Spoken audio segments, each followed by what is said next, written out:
Hey guys, so last week with that post that I put up about chronic constipation and childhood constipation, wanted to touch base on that to give you guys some tips and tricks, and also just really to help you understand or get a little bit better knowledge and understanding of the excuse me the brain gut connection to constipation and why constipation isn't always just a pooping problem, and sometimes it's actually a neurologically driven situation that you can take active measurements to help your child heal, improve, and function better.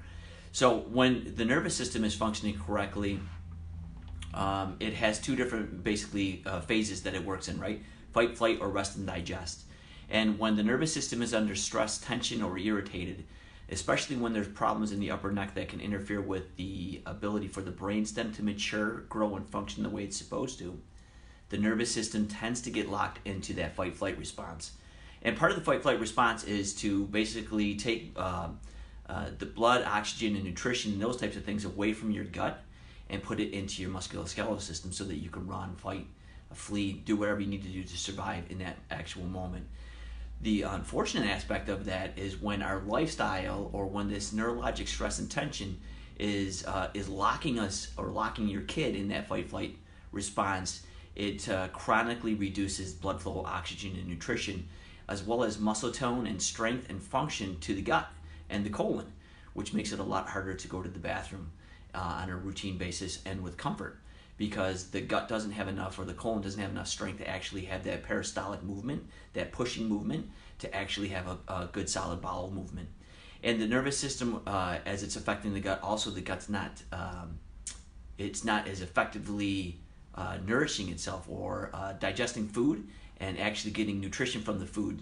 So your brain sometimes will hold on to what's in the colon to try and absorb as much nutrition out of it as it can.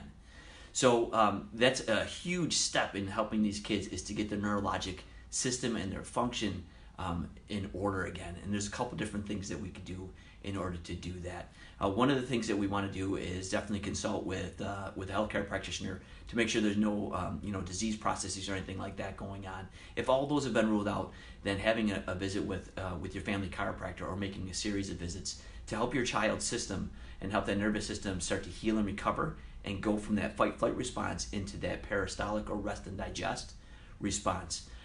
There's been a number of different research papers and articles and tons of case studies that have shown that chiropractic care, when applied to the nervous system, helps bring your brain back into that rest and digest, and put your whole system, your whole body, into that rest and digest phase. The other thing is we want to make sure we're getting plenty of exercise and moving our bodies around. That movement is going to help blow off steam, and it's also going to help regulate the neurologic function as you get more stimulation to the brainstem. The brainstem is going to filter that energy to the higher parts of your brain, which are naturally going to settle everything else down. We also want to make sure that lifestyle-wise that we're incorporating enough fiber into our child's diet. And for some picky eaters, that's a little bit tricky. So we have to come up sometimes with creative ways of doing that. Make sure with fruits and vegetables you're keeping the skins on. Try to start to incorporate maybe some smoothies or things like that your child will experiment with.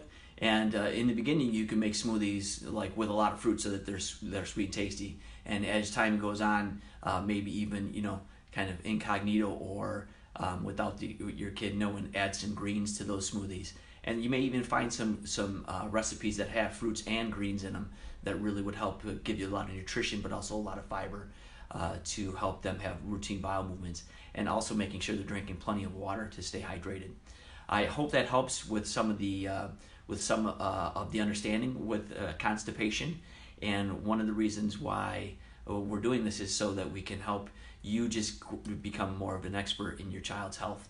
If you have any questions, leave a comment below. I'll get back to it. But otherwise, I hope you found it useful, and I'm going to try to get on and do more of these lives for you so that we can just touch base on little tiny bits of information, bite-sized pieces, so that you guys can understand how your kid's body functions, how their brain functions, and what you could do on a routine basis to help it function better. All right, take care. Have a great day.